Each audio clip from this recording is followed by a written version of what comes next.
Hello and welcome back to JLXP, week 1 of the LCS 2024 spring split. Going into week 1, there was a lot of anticipation because there were a lot of changes. New commissioner, different number of teams, different draft workflow, new super team, new rookies. There was a lot of stuff that I was really excited to see how it would work. I'm going to be covering week 1, chat with Mark, talk with General Sniper's older brother, Viper. We'll also have Blaber joining us. Let's Go is back for opening day of the LCS.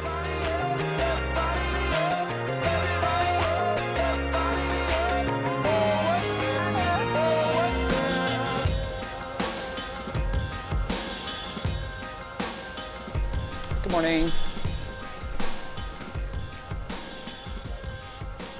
MarkZ. Hello. How's it going? Good, how are you? You seem really busy.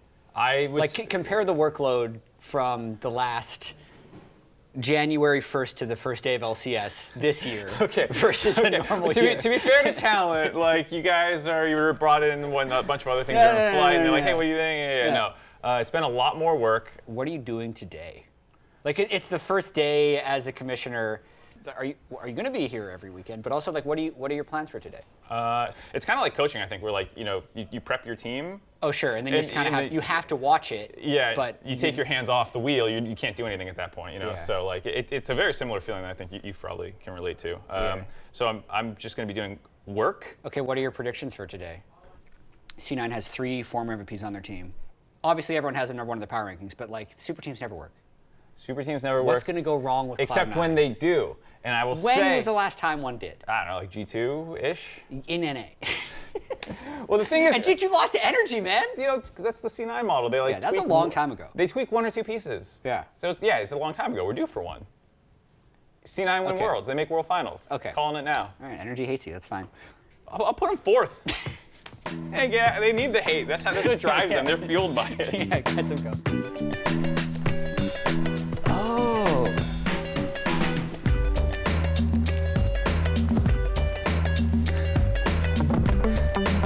Oh, that's sick. Can we just run through the big beats really quick for me, since we won't have time to do it once we're live? Yeah, it's good. All right. Emily's usually here 5 minutes early, but not today. Right here. We're going live in like 8 minutes. Everyone's trolling. I'm trolling. Raz is right there.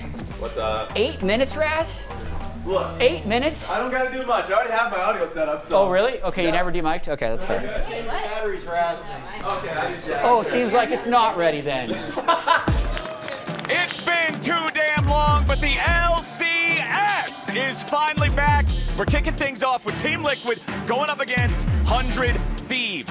Well, let's talk about 100 Thieves really quickly, what we're looking forward to. Yeah, I mean, for 100 Thieves, I think a lot of people are excited for General Sniper, someone people have been looking forward to since he was 14, rank 1 in solo queue at that age. He's the brother of Viper, who is another LCS pro. This guy, I think he's going to be special. The question is, can he do it right now? Against he's already Impact. 17. Go, Blaber. Whoa, what's up, Jatt? Dude, thanks for doing this. Of course. How does it feel to be undefeated? I mean, it feels great. Did you see Sniper's first game? Yes, I did.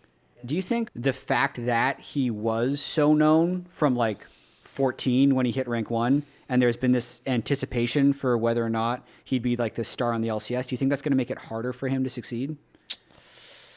I know there's a lot of hype around Sniper, but he never played that well, like in Academy, from the games I've watched. Yeah.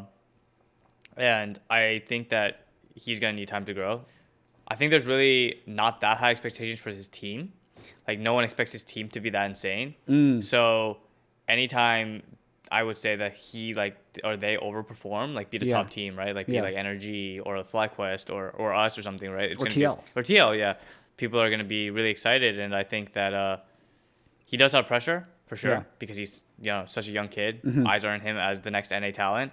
Along with some of the other new rookies, I think, this split. Yeah. And there's definitely pressure on him to perform well, but, like, I think he's going to be given time by his org. I think they have a lot of faith in him. Yeah. I like that 100 are letting him play his comfort picks. They're not just putting him on like In a Warren and box. Cassante. Exactly. Yeah. They're letting him pick what he wants.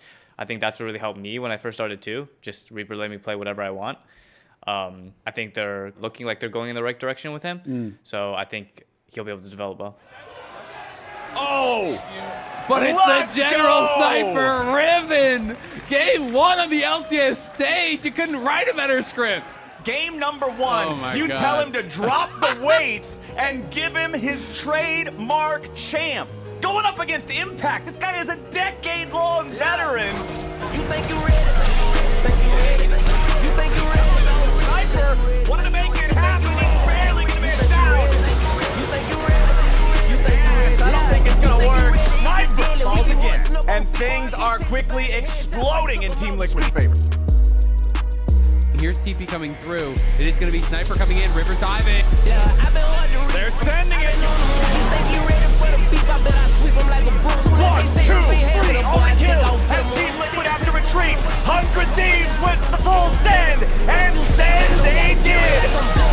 What a massive, massive comeback play there. It was a battle for 35 minutes. Wild. 100 Thieves reign supreme. He's like, don't worry about it, guys. Sniper gets his first LCS win. And he does it on the Riven.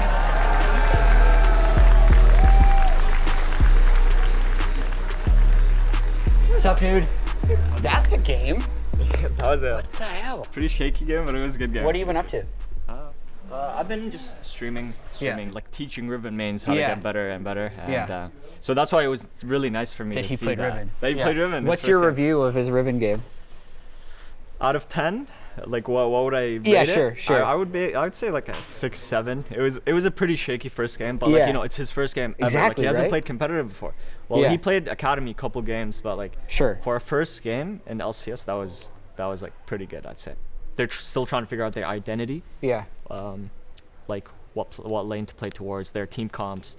But a lot of their players are newer as well, right? Yeah. So the more they figure it out, the more they get the experience. I really think this can be a really scary team. I think he also has the potential to be top 3. Right now, Yeah. he's not top 3 for sure. Okay. But coming into LCS before scrims, he wasn't, maybe not even top 8, you know? Okay. But now he's clear, like he's top 5. I can see Man, it, that right? was He's awesome. getting better and better, and it's very nice to see that. I mean, I had no idea that you were talking to him so much and you were still so involved. That's like really cool. Yeah. Has that been your relationship for a long time, or Yeah. is that a more recent thing? Always. I've always talked to him every single day. His inspiration came from, you know, watching me play LCS, watching Yeah. me play on stage. I was saying how weird it is for me to be the spectator, right? Yeah. To be a spectator rather than a player. And not only a spectator, I'm like spectating my younger brother, right? Yeah. Like my younger brother that is, you know, doing the same thing I did. And there's nothing nicer than that. Riven. And playing Riven his first What game. Yeah. the- I thought it's perfect. You know, like I'm just sitting down, like this is the perfect first game for me to be in. Were you like watching me shake while I was doing the intro? I was like this. No. How nice did it feel? It felt so good, by the way. Like holy crap.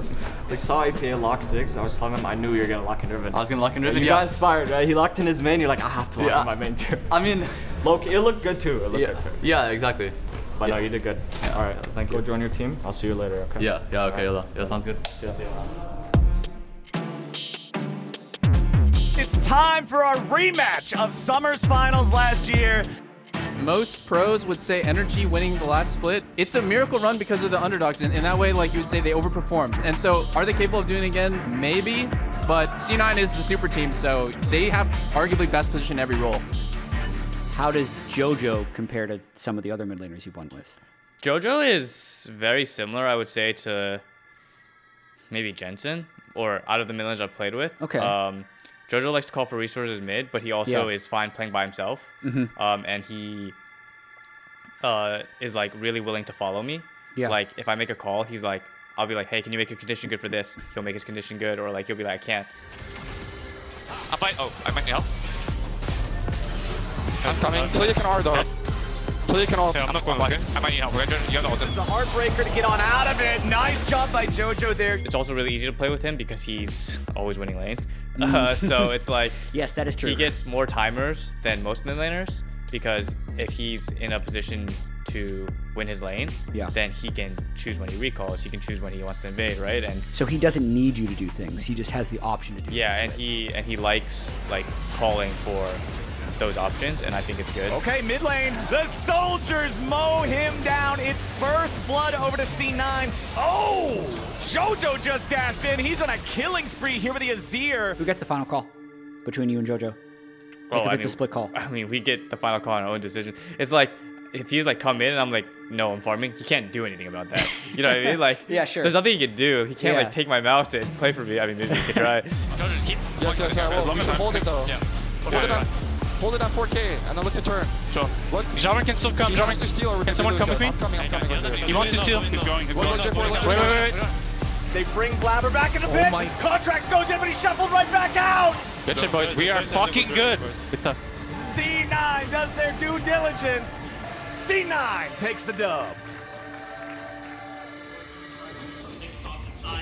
Oh, what's up, Jatt? Can I come in? Yeah, of course you can come in. Nice. Of course. Second exit, yeah. I've never been on Doublelift co-stream before. It's the first time for everything. Now it's a duo stream. I'm good.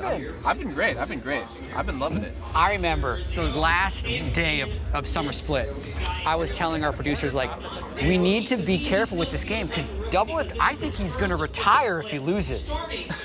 And then you're like, nah, bro, I'll never retire. I'm not retiring. And then, sure enough, then you're retired again. Yeah. I intend at the time I really did mean what I said though. Like I really did want to play, but seeing how everything kind of shaped up and also just like reassessing my own life afterwards, I was like, you know, I think this is probably the right time. I appreciate that you're always going to be honest to what you feel in the moment, but I will say I called it. You called it. Damn, you know me better than I know me actually. You just know I'm gonna flip flop. I'm a flip flopper. Are you gonna come back? No. I can't. I just can't see it. There's just no way. So you already saw C9 today. Yeah. They're the best. What percentage chance do you think they have of winning the whole split? I mean, just because you're the best, maybe like still like 50. You know, like because I like that level of realism because a lot of times you'll say like 70 or 80, but there's no way it's ever that high. No, of course not. On the day, like you have so many opportunities to mess up. Even though you're the best, even though you're favorite, you have so many opportunities. Like you could mess up one best of 5 and then ruin your team for the rest of playoffs, or you could just happen to unluckily get into like the one team that kind of like has your number, even though you're the best team overall. Yeah. So winning like that just because you're the favorites, definitely not. For C9, it's like meet expectations or fail, and I would hate to be in that position, honestly. That is the hardest position to be in, for sure. What have you learned from the past couple times you had really high expectations and struggled that you're hoping to apply to this team? Because like I would say, even you mentioned like the fans have really high expectations for this team. I don't think there's like one simple solution to it, but like for me, it's just like just stay focused. Like it's not over till it's actually over. It's like it's the same in the game. You can always throw up. Exactly. That's going to do it for this episode. I want to thank everybody for watching. I want to especially thank Blaber for coming on the show. Let's Go will be back for playoffs. So we'll see you later.